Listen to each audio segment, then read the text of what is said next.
Assalamualaikum warahmatullahi ta'ala wabarakatuh.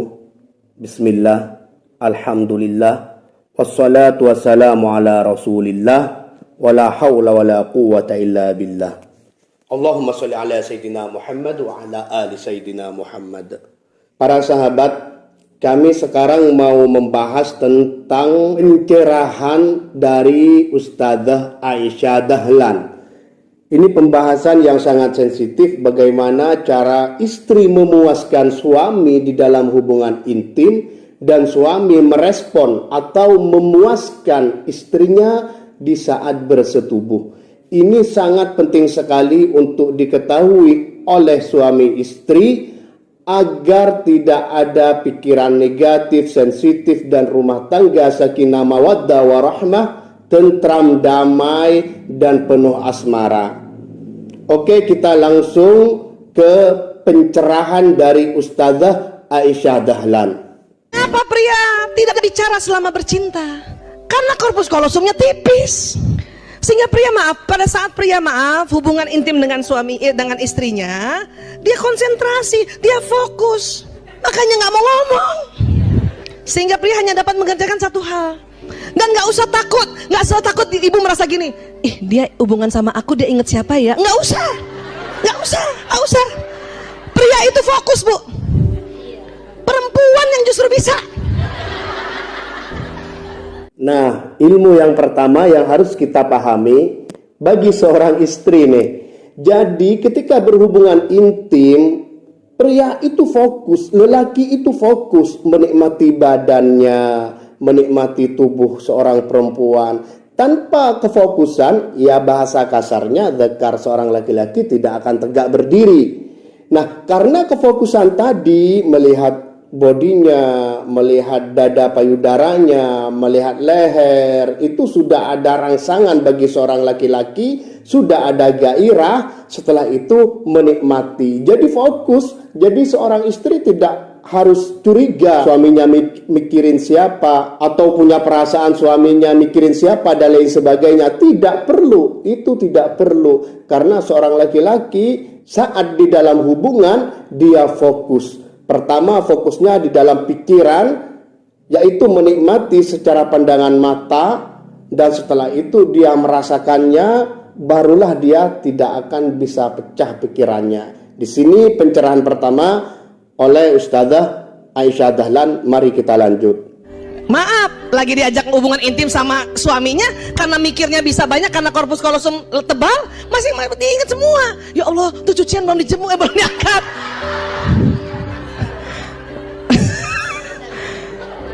Aduh, tuh anak siapa yang jemput?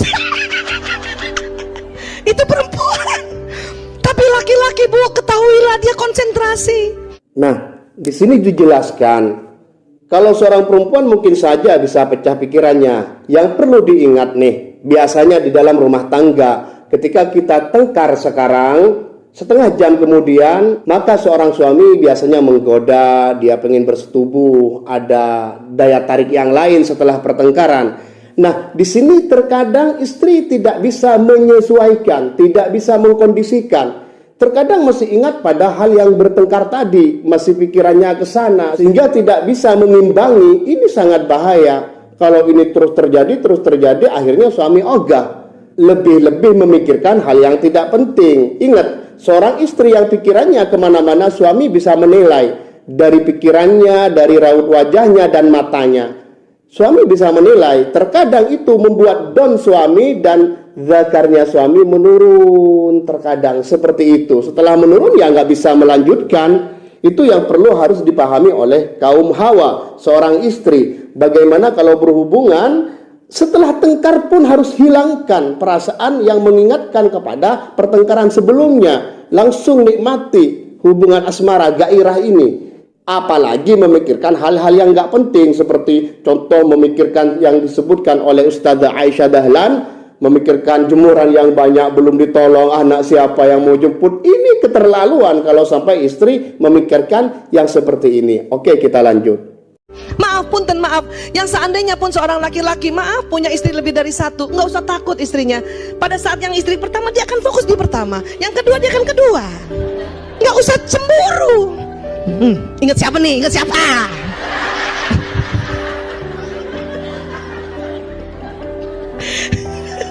Ya Allah Bu, saya semakin banyak belajar neuroscience semakin paham dan mulai-mulai ikhlas. Begini sahabat, kami ini adalah orang yang berpoligami. Saya orang yang berpoligami. Saya tahu prakteknya langsung. Jadi seorang yang berpoligami, maka rugilah jika dia berhubungan dengan istri yang satunya mengingat yang satunya. Apa gunanya poligami? Bagi saya, seorang wanita itu semuanya kan bisa kita nikmati. Jadi tempat-tempat untuk menikmati semua tubuh wanita itu. Semua tubuh wanita itu tempat bersenang-senang bagi seorang laki-laki. Jadi ada beberapa faktor dari dua wanita ini yang berbeda, entah secara fisik, secara bercinta dan lain sebagainya. Jadi semua seorang yang poligami hampir dikatakan mustahil kalau masih mengingat yang satunya. Justru kelebihan poligami karena daya tarik dari satunya. Suatu contoh, kita mempunyai istri satu saja dan bosan bermain dengan seorang istri yang satu, maka kita butuh macam-macam. Ya mungkin sebagian ada yang dibantu oleh film porno dan lain sebagainya untuk mengangkat gairah seksnya. Nah, kalau berpoligami beda. Orang poligami itu ketika masuk ke istri satunya, dia seolah-olah melihat pemandangan yang baru dan bergairah dan fokus pada istri itu. Ketika ketemu dengan satunya, terus dia fokus lagi dan bergairah lagi dan terus begitu dan selalu begitu sehingga tidak ada bosan-bosannya. Ibaratnya kita makan ikan telur, makan ikan laut, ikan telur, ikan laut, ikan telur, ikan laut, seperti itu.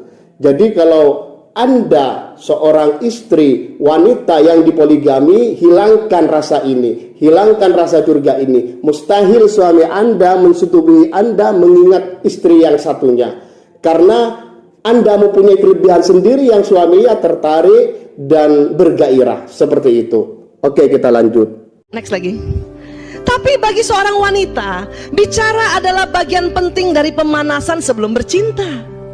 Karena kata-kata sangat penting baginya. Jika selama bercinta seorang pria berhenti bicara, seorang wanita mungkin akan mengira ia tidak lagi tertarik padanya. Padahal tuh laki lagi konsentrasi. Berapa lama kita kekeliruan ini, Bu? Sudahlah, lagi konsentrasi, nggak mau ngomong, kita paranoid, ya? Gue disangka gedebong pisang doang. Bukan, Bu. Para suami itu sedang konsentrasi. Inti dari ini juga yang penting, kedebong pisang. Jadi di sini seorang perempuan harus tahu, jika seorang perempuan masih bisa beranggapan suami itu menganggap aku kedebong pisang, yaitu pohon pisang, bagaimana juga laki-laki yang jika merangsangi tanpa ada respon, ada reaksi dengan desahan, menggeliat dan lain sebagainya, itu menambah rangsangan bagi seorang suami. Jadi intinya begini, kata Ustazah Aisyah Dahlan, seorang perempuan butuh kata-kata, itu penting juga. Jadi ya Allah, lehermu sambil cium, sambil nikmatin. Jika tidak bisa mengungkapkan dengan kata-kata, dilihat, dibelai, dipandang, tampakkan kamu itu nafsu pada tubuhnya. Atau dibelai lengannya, dadanya, aduh, dan lain sebagainya. Yaitu diekspresikan, kalau bisa dengan kata-kata, betapa indah punya kamu ini sayang, sambil kecup dan lain sebagainya. Itu sangat ngaruh pada seorang wanita. Kepercayaan diri dia juga sehingga mengangkat dia cepat dan cepat sekali untuk basah seperti itu. Jadi seorang suami seharusnya pinter merangkai kata atau memuji. Jika tidak bisa dengan kata-kata, harus tampakkan dengan pelototan mata pada payudaranya, lehernya, perutnya dan lain sebagainya, dan di saat itu juga menikmatinya, merasakannya dengan sentuhan dan lain sebagainya. Ini juga sangat penting bagi seorang suami. Ya, next lagi. Maka, next, seorang pria harus melatih mengucapkan banyak kata-kata cinta selama pemanasan untuk memenuhi kebutuhan pasangannya. Latih, bisa dilatih. Tapi di awal untuk foreplay, untuk pemanasan dilatih. Ya, pakai ngomong deh pokoknya deh. Ya. Sekali lagi saya tegaskan, tidak semua laki-laki itu bisa berkata-kata yang seperti Ustazah Aisyah Dahlan cerahkan. Jadi banyak di sana yang tidak bisa, tidak pede dengan kata-kata. Solusinya pelototin. Tampakkan kalau kamu bernafsu banget dengan memegang, dengan seruan. Ya Allah indahnya, ya Allah sambil cium lain sebagainya. Tampakkan kita sangat bergairah. Itu adalah ganti dari seorang laki-laki yang sangat tidak bisa untuk merangkai kata dan melatih kata. Kalau saya pribadi pasti berkata-kata. Indah banget ya Allah. Saya berkata-kata, saya tidak malu. Seperti itu. Jadi saya berkata-kata memuji dan saya menikmati. Seperti itu. Ini perlu diketahui oleh seorang suami, bahwasannya kata-kata, seruan atau pelototan mata penuh nafsu pada istri, pada pasangan itu sangatlah penting bagi gairah dan bagi seorang wanita itu sendiri. Oke, kita lanjut. Seorang wanita harus belajar berhenti bicara selama bercinta dan hanya menggunakan suara vokal untuk menjaga gairah pasangannya. Jangan ngomong, Bu. Kita memang 20.000 kata. Hubungan intimnya malam, masih ada sisa 5.000. Ngomong aja kita. Kadang semua diomongin, cepet Pak. Kenapa? Belum bakar roti, Pak.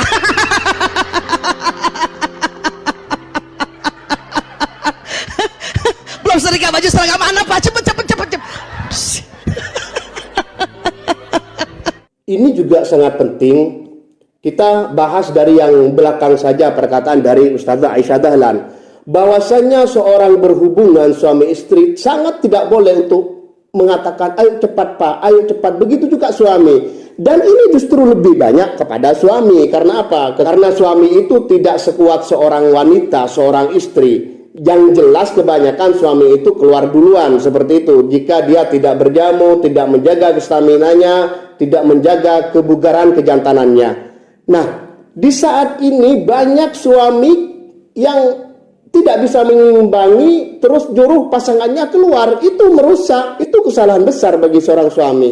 Yang pertama, jadi ketika suami mau keluar terus, seorang istri masih lama, maka solusinya ya dicabut zakarnya, nikmatin, cium perut, masukin lagi, dicabut. Jangan nyuruh cepet keluarkan. Kalau nyuruh cepet keluarkan, konsentrasi seorang perempuan itu rusak, kacau. Itu memulai dari awal lagi, bahkan beceknya langsung hilang seperti itu.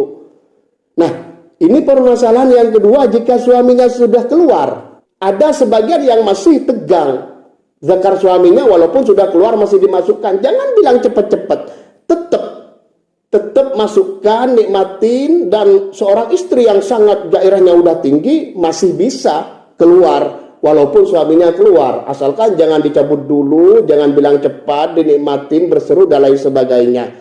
Seperti itu. Begitu juga istri, tidak boleh untuk bilang cepat-cepat.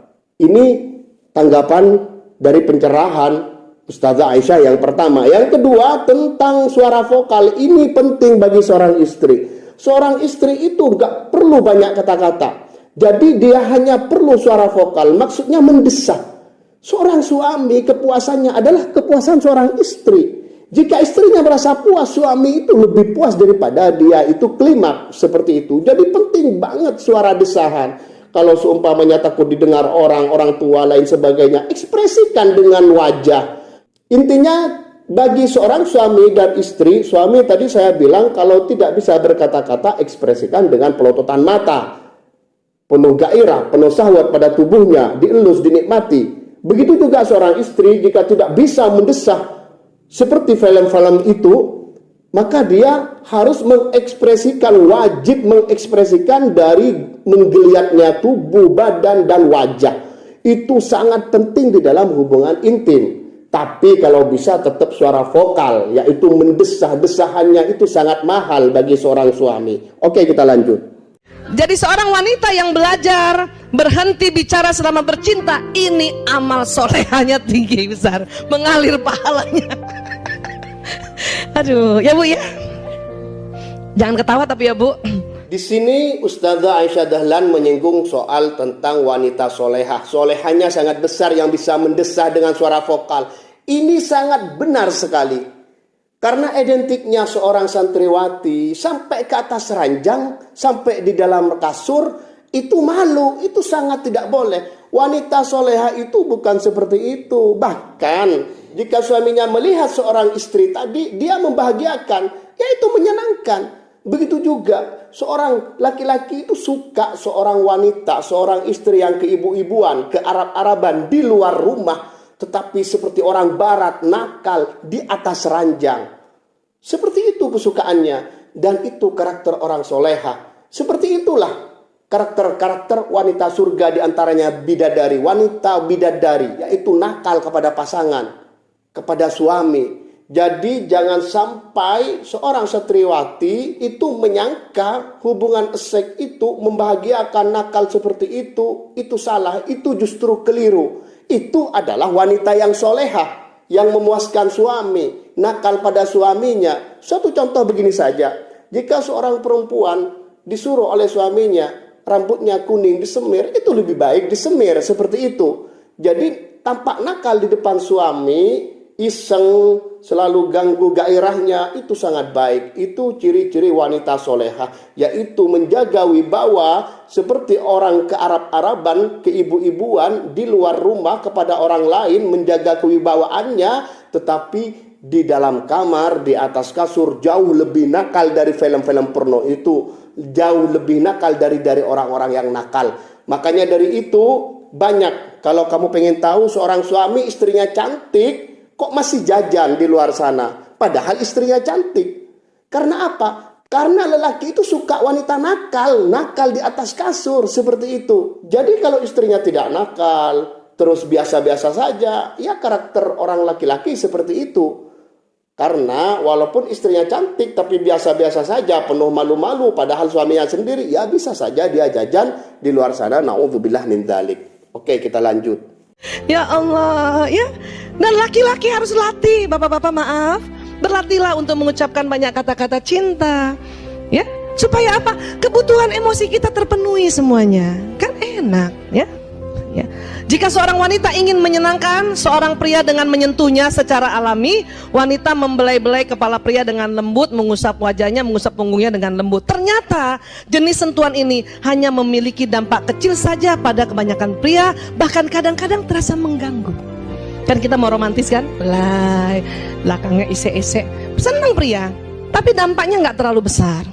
Benar sekali. Jadi pada seorang laki-laki nggak butuh mengelus, mengusap, tapi langsung ke intinya. Suatu contoh, langsung jilatin lehernya. Ingat, seorang wanita, laki-laki itu banyak suka seperti apa yang laki-laki kerjakan, lakukan kepada seorang wanita. Suatu contoh, seorang wanita suka nih dijilatin dadanya, suatu contoh. Nah, laki-laki itu banyak yang suka seperti itu. Seorang wanita suka dijilatin lehernya. Nah, laki-laki itu juga suka seperti itu. Daripada mengelus-mengelus, lakukanlah apa yang dilakukan suamimu kepadamu. Banyak seorang wanita itu yang tidak pernah melakukan ini. Mencium leher suaminya pun banyak yang tidak. Apalagi menjilati seperti itu. Nah, lebih baik itu tidak penting mengelus-mengelus. Lebih baik anggaplah dia seorang wanita bagimu. Jadi aktif juga. Dicium dadanya, dijilatin dadanya, lehernya, dan lain sebagainya. Itu yang penting. Apalagi langsung setelah itu ke alat inti, alat vital laki-laki. Ini yang dimaksud. Next lagi. Pria lebih suka disentuh terutama pada area khusus sesering mungkin. Kenapa? Bu? Ada yang sering diarahkan? Siap kapten, siap komandan.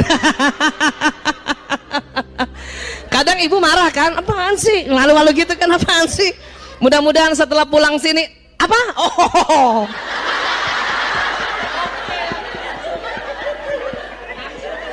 Oke, ini sudah kita bahas sebelumnya. Jadi intinya laki-laki seperti itulah. Langsung jilatin pahanya, langsung pegang sananya, langsung perutnya dijilatin. Yang mana ini tidak efektif untuk seorang wanita langsung digituin. Tidak, wanita beda seperti itu. Jadi intinya laki-laki langsung ke tahap inti. Langsung lehernya dijilatin, dadanya dijilatin, perutnya dijilatin. Kalau perlu langsung yang alat inti. Oke, kita lanjut. Next lagi. Ketika seorang pria, nah kebalikannya, ketika seorang pria menyentuh, ia akan menyentuh langsung, ke arah sensual. Kadang menjamah payudara dan selangkangan. Inilah yang merupakan hal yang tidak disukai wanita. Kalau awal-awal langsung aja. Itu kan perbedaannya itu kan. Perbedaannya itu. Laki-laki kebalikannya, ya udah nggak usah usap-usap kepala aku, nggak rasa. Sudah, tapi perempuan langsung begini nggak suka. Kenapa? Karena kulit kita memang sensitif. Persarafan ada di mana-mana. Untuk mengapa kalau dibelai, melancarkan cairan di liang vagina itu. Ya, sensasinya berubah lain. Ya, nah, ini yang bisa dipelajari. Nah, ini yang sangat penting. Pada dasarnya kulit laki-laki dan perempuan itu sangatlah berbeda. Perempuan itu semuanya sensitif, bahkan ke kakinya.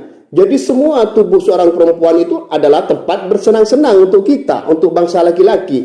Nah, tetapi juga sebaliknya, kalau seorang wanita langsung ke payudaranya, ini tidak bisa kecuali dalam seks singkat. Seks singkat itu suatu contoh.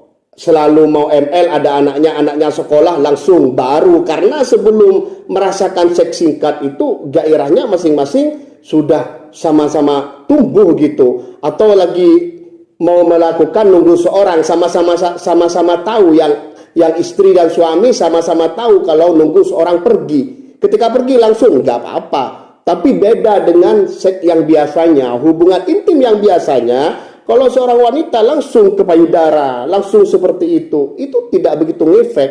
Dia lebih ngefeknya dulu dengan ekspresi kita, dengan kata-kata, terus dibelai.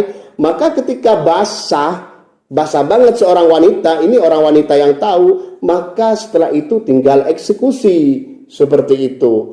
Jadi kalau nggak langsung ke sana, laki-lakinya malah yang nafsu duluan, malah yang kalah nantinya. Akhirnya yang terjadi seorang wanita tidak puas, seorang istri yang tidak puas, seperti itu. Jadi kalau kita fitrahnya, terus kemudian kita belajar untuk memenuhi kebutuhan pria, ya Allah, itulah kita punya benefit atau pahala. Laki-laki juga gitu, ya, dia belajar bagaimana mengetahui itu. Ketika pria dan wanita saling memberikan sentuhan sensual berdasarkan pada kepentingan masing-masing kekasih dan kepekaan kulitnya, maka hubungan mereka akan semakin erat. Memang ini harus diomongin, dibicarakan, ya. Nggak bisa ibu, biarin, dia tahu sendiri aja, biarin, dia tahu sendiri. Nggak bisa bu. Ibu tahu nggak kalau kita nggak belajar gini, kita memang itulah untungnya kita seneng taklim. Jadi inti semuanya, seorang istri harus mengerti bagaimana memuaskan suami, seorang suami harus mengerti bagaimana memuaskan istri. Jangan sampai juga terjadi pada sekilat. Sekilat tadi sebenarnya sudah disinggung di depan.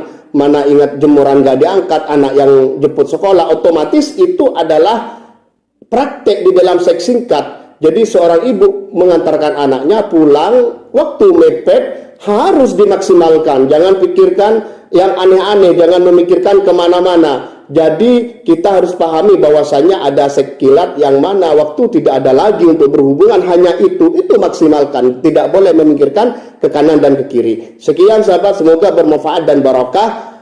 Wassalamualaikum warahmatullahi wabarakatuh.